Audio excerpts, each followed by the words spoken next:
Salut à toi, internaute lambda. Aujourd'hui, je t'emmène à la rencontre de Stéphane, patron du shop The Works, ici à Genève, à Carouge. Si vous le connaissez, vous apprécierez sûrement de découvrir son parcours et peut-être apprendrez des choses que vous ne connaissez pas sur le shop et sur lui. C'est une personne absolument extraordinaire. Je crois que les mots sont faibles pour décrire à quel point j'apprécie Stéphane. C'est quelqu'un que je porte de mon cœur depuis longtemps. C'est lui qui m'a vendu ma toute première guitare quand j'avais 14-15 ans. On en parle un petit peu au début de la vidéo. Le magasin est un des derniers shops où vous pouvez trouver énormément de choses différentes. Non pas seulement que des guitares, mais aussi des basses, des instruments acoustiques, des batteries, du backline, de la musique assistée par ordinateur, des claviers, des micros, comme vous pouvez le voir sur les images qui défilent en même temps que je vous parle. Vous y trouverez un service client à toute épreuve. Stéphane a principalement toujours su s'entourer de personnes absolument géniales pour travailler avec lui.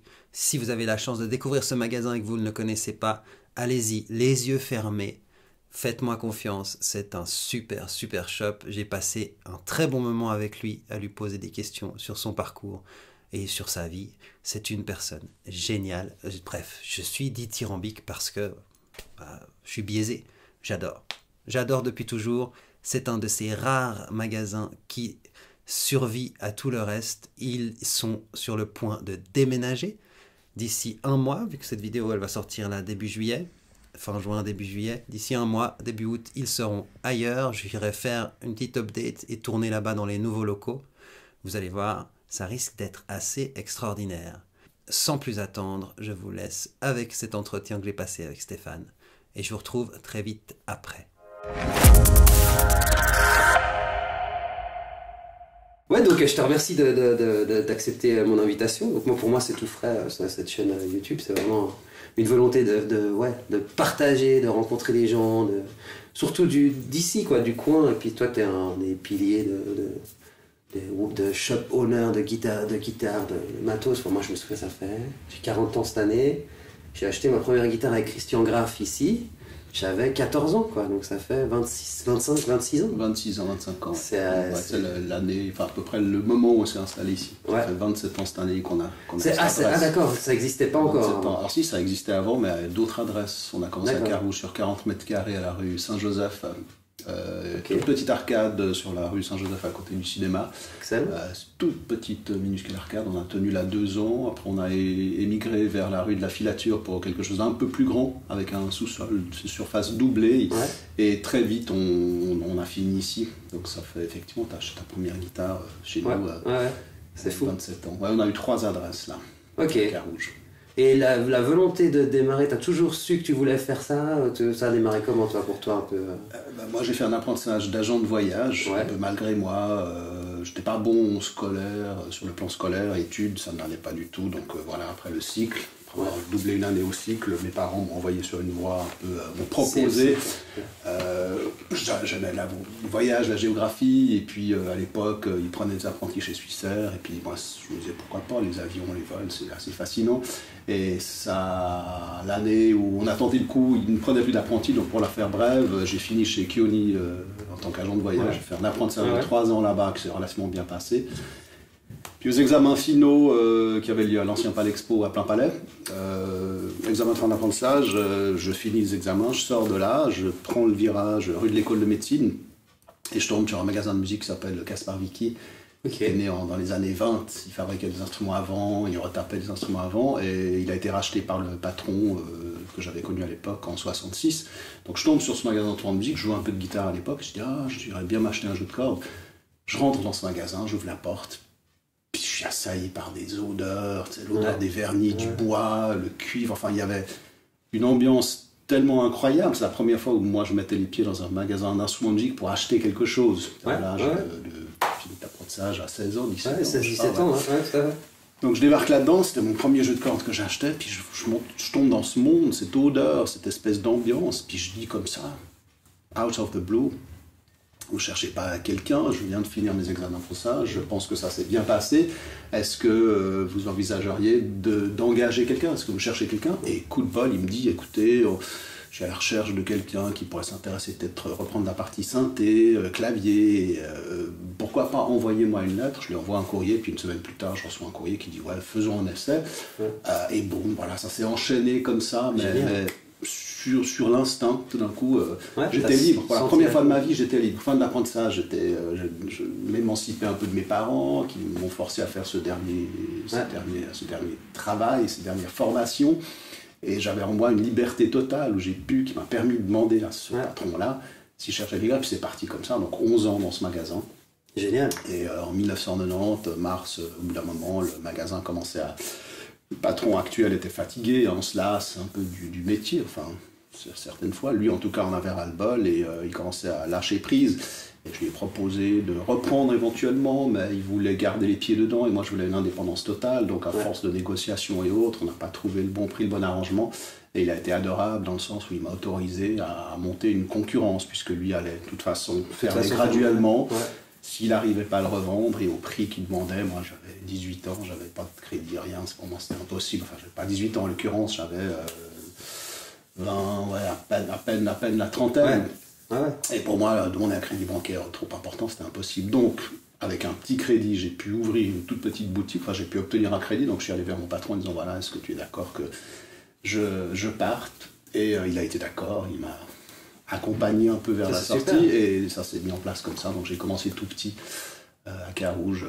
À Carouge, ça aurait été n'importe où ailleurs, mais le fait a fait qu'on a trouvé l'arcade parfaite au niveau rapport prix-taille à Carouge, et le hasard a fait aussi qu'on a fini à Carouge. J'aurais pu être à la rue de Lyon, on a tourné dans toute la ville pour trouver un lieu idéal et on est tombé sur cette mini-arcade tout à fait mignonne, vieux Carouge. J'ai dit on tente le coup. Quand tu dis on, c'est que vous étiez déjà... Alors Catriona, j'implique ma compagne de longtemps, Catriona, qui, voilà, les décisions se prennent quand elle est dans un bon couple, les décisions se prennent pas tout seul. C'est sûr. Et dès le début, elle était impliquée, même si elle travaillait à côté.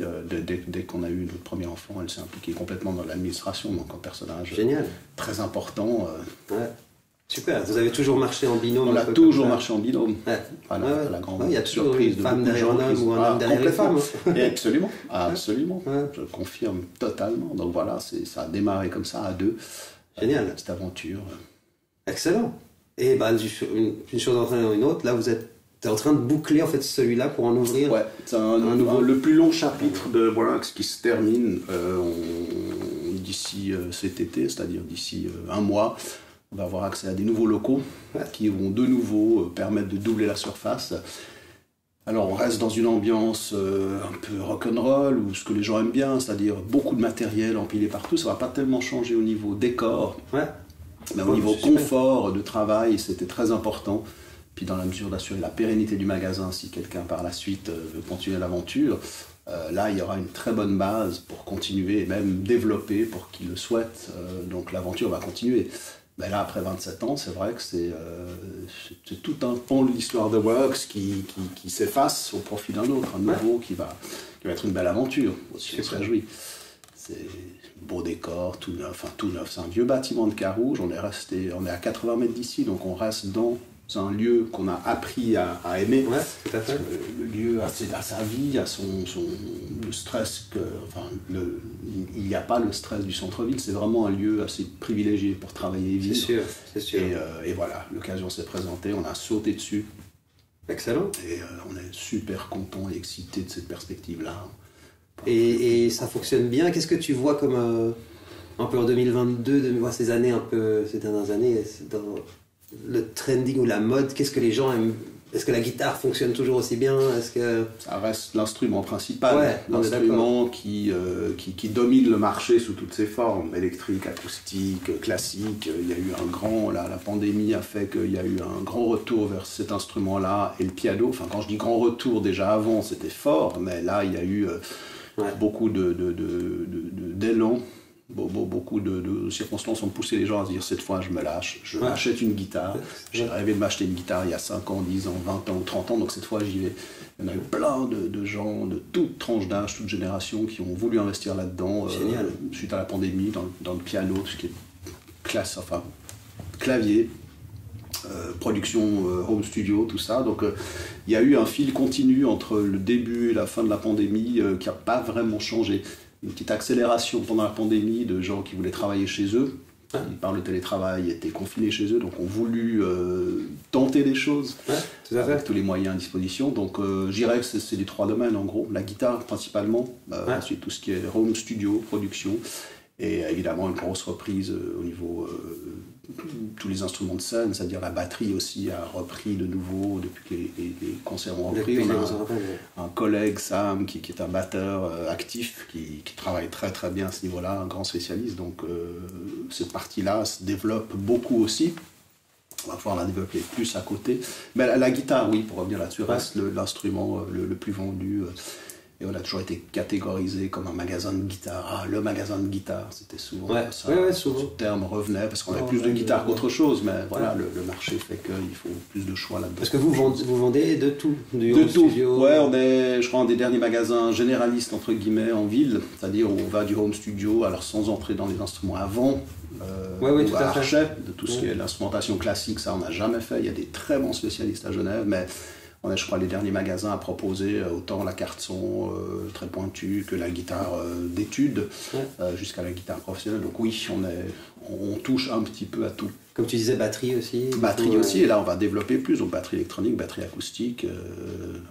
Il y a un total. Absolument. Moderne, on va dire. Totalement. Moderne, oui. Oui, on peut dire ça. Alors on a toute une clientèle qui s'intéresse au piano, de piano numérique. Donc ça peut être des gens issus du conservatoire ou des gens qui sont en études et qui ont besoin d'études classiques et qui ont besoin d'un piano de travail. Alors là, c'est un domaine qu'on peut beaucoup développer aussi. On sent qu'il y a un gros potentiel derrière le piano numérique, tout simple mais efficace. Et là aussi, il y a du développement à faire, même si c'est pas pour moi mon instrument favori. Toujours beaucoup de débats sur la qualité des touches, la qualité du son, et on ne fait pas dans des budgets énormes au niveau des pianos, mais c'est un domaine où on sent qu'il y a une forte demande. Et mondialement aussi, je crois que le piano reste peut-être au-delà de la guitare. Il me semble que dans les ventes mondiales d'instruments, le piano supporte la guitare. J'aurais pas cru alors, c'est vrai. Bon, aussi, il y a peut-être aussi toute cette histoire de home studio, les claviers MIDI, les claviers maîtres, tous ces gens qui sont chez que les gens, n'importe quel musicien qui n'était pas pianiste, pose tôt ou tard des doigts sur des touches noires et blanches, parce qu'il a besoin de faire de la production. Et là, on a eu énormément de gens qui sont venus du simple état de guitariste à producteur, entre guillemets, sous toute retenue, et qui ont investi dans des claviers maîtres et tout le setup du studio. Donc oui, les musiciens sont devenus polyinstrumentistes, un peu malgré eux. Tout à fait. Ah non, c'est sûr, on touche à tout. Et si tu pouvais... Enfin, pardon, toi tu joues quoi comme instrument? Tu m'as dit guitare. À la base, j'ai étudié la flûte, c'est le seul instrument que j'ai étudié, puis après je suis devenu guitariste autodidacte, oui. Et tu joues toujours? Oui, je joue toujours. Je ne compose plus au niveau créativité, on est à zéro depuis un grand nombre d'années, mais j'ai toujours les doigts sur la guitare. Et même ici, même si c'est pas toujours à la maison, ici, le fait de changer les cordes, de réparer des guitares, entretenir des guitares, tous les jours, on a les doigts sur la guitare. Mais je ne suis pas un guitariste acharné, et mon niveau est resté un niveau linéaire. J'ai jamais cherché le progrès, mais voilà, c'est quelque chose que j'ai besoin d'avoir sous les doigts très régulièrement, mais c'est mon instrument principal. Et il me semble que tu es aussi artiste peintre, non? Alors oui, ça c'est quelque chose qui m'a toujours fasciné dès le plus jeune âge, cycle, cours d'art, j'ai toujours été fasciné. J'imagine que je suis un étudiant d'art frustré en fait. J'ai toujours été fasciné par les gens qui ont pu faire des études d'art et tout, et plus le temps passait, plus je réalisais que oui, c'est quelque chose que j'aurais dû explorer. Pour lequel j'ai pas forcément été encouragé. Alors oui, j'ai eu un bon soutien de la part de mon entourage, de ma famille, qui disait ouais c'est bien, il fait des beaux dessins, et j'avais des profs simplement au cycle qui m'ont encouragé, qui m'ont dit ouais, on faisait des copies de tableaux de maître, et j'en ai fait quelques-uns, et ils ont dit oh le niveau, donc ça m'a toujours conforté, je sentais en moi que j'avais des capacités avec un crayon, et donc là ça s'est développé à fond. Comme le magasin prenait le pas sur mes loisirs, avec la montée en puissance du magasin, il y avait quand même beaucoup de travail que tu amènes inévitablement à la maison le soir, le week-end, avec du travail en backline, en sonorisation de concerts et autres. Pendant des années j'ai fait ça, un peu d'enregistrement pour d'autres groupes, home studio et tout, donc j'ai lâché la créativité. Je sentais que pour moi être tout seul guitariste à la maison, ça ne m'apportait rien du tout.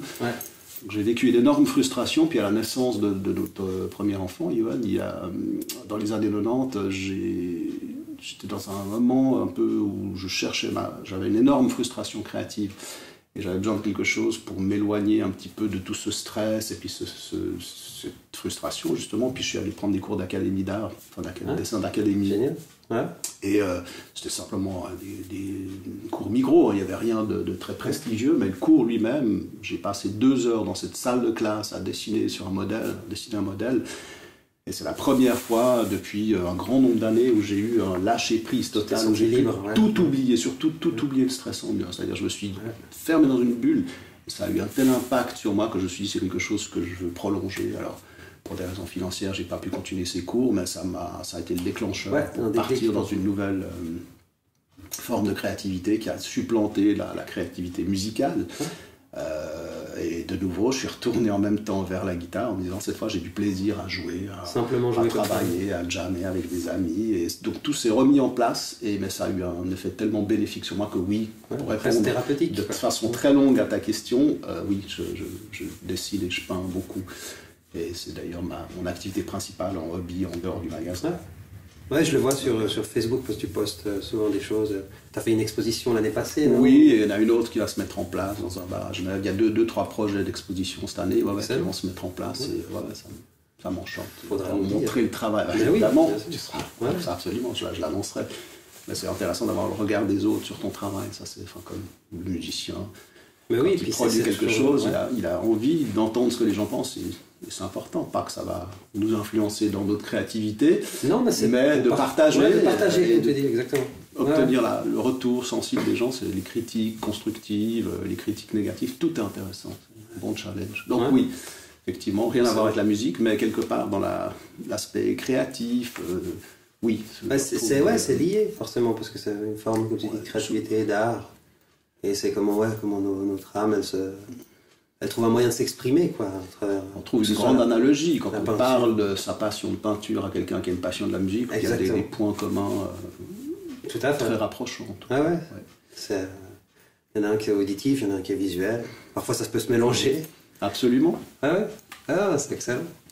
Et je pose toujours cette question à la fin aux gens que j'interviewe. Je leur demande s'il y avait un concert ou un concert de rêve auquel tu aurais voulu assister, ou auquel tu voudrais assister, ou auquel tu aurais voulu participer.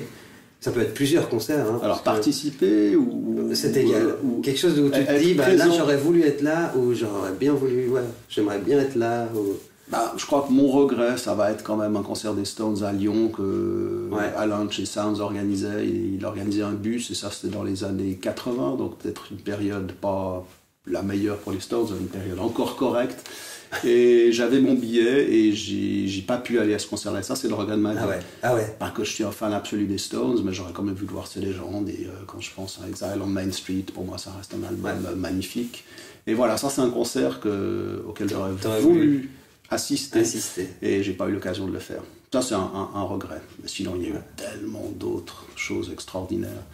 Mais là, celui-là, oui. Maintenant, si on me propose un concert des Stones avec un billet à 250 francs ou même 150 francs, c'est pas sûr que j'y aille. Ouais, ils passent, je crois. Oui, ils vont passer. Mais voilà. C'était l'époque, c'était là, c'était correct, encore correct comme époque.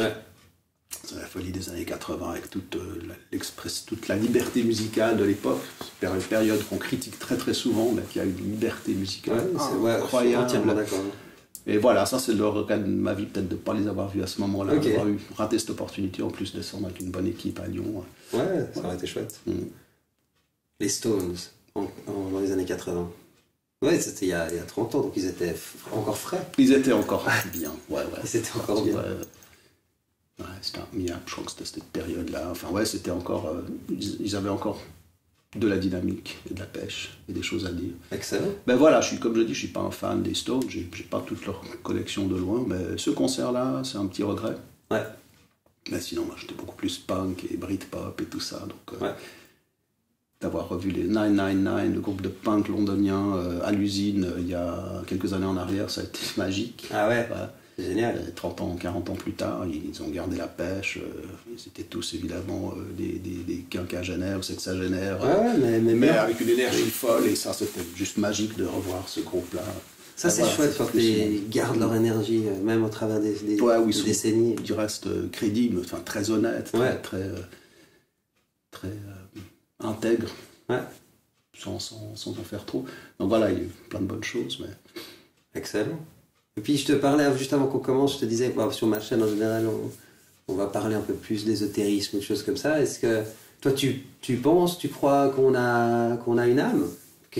Qu'on a quelque chose qui nous habite, qui nous dépasse, qui nous... Une âme, oui. Alors je ne sais pas comment interpréter le mot âme, mais oui, moi, qui nous habite, oui, absolument. Ouais. Moi, chaque jour de fin d'année, depuis des années et des années, quand je quitte le magasin, je remercie le magasin de nous avoir donné une année de nouveau avec du succès, de nous avoir permis de vivre. Donc voilà, ça fait pas partie de son âme, c'est peut-être des choses qui sont en nous. Ouais. Qu'on a envie de sortir. Alors oui, une âme, oui, on est habité. Alors l'interprétation du mot âme, il faudrait que j'ouvre le dictionnaire pour voir ce que ça signifie. Ouais, c'est une sorte d'esprit, puis ouais, ça c'est un avatar, puis dans lequel il y a une flamme qui vit en fait. Alors ça, on parlait du feu sacré aussi une fois. Ouais. J'avais écrit un petit bouquin de poèmes et j'avais été interviewé par une journaliste qui me disait, l'émission s'appelait Le Feu Sacré. C'est peut-être ce dont tu fais référence. Qu'est-ce qu'on a en nous? Alors c'était un booklet, c'était même pas un livre, c'était un truc de 30 pages, mais l'émission c'était le feu sacré. Et puis qu'est-ce qu'on a en nous qu'on veut exprimer? Alors peut-être que l'âme c'est ça, c'est quelque chose qu'on a en nous de profondément ancré, puis qui nous fait faire ce qu'on fait, avec passion, avec envie. Donc oui, habiter, moi j'ai habité d'une certaine façon, hors de de toute religion, toute considération religieuse quelle qu'elle soit. À ce niveau-là, je suis absolument athée, mais je sens qu'on est tous liés, qu'on a tous une âme, et puis des choses à...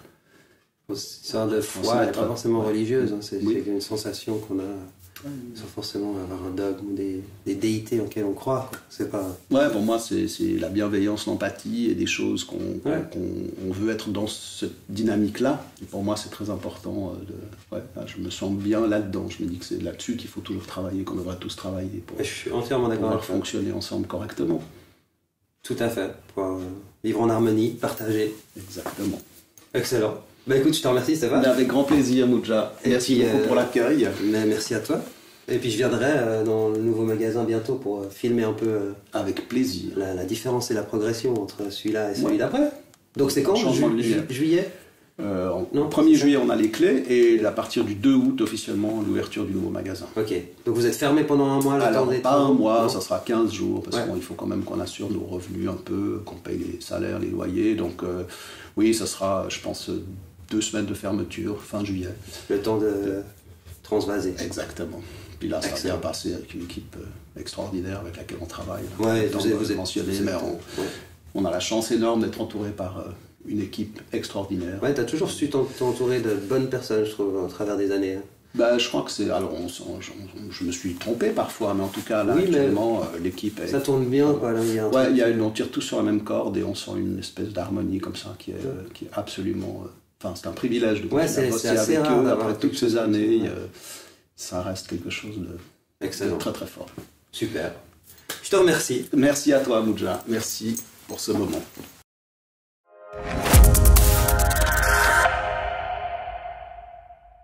Voilà, ceci clôt cet entretien magique passé avec Stéphane. Merci encore à lui, merci à toute l'équipe de Works. Vous trouverez en bas de cette vidéo les différents liens vers leur site internet, vers leurs réseaux sociaux. Si vous ne les connaissez pas, allez-y. Si vous les connaissez, continuez d'y aller. Bref, je vous dis à très vite pour de nouvelles aventures.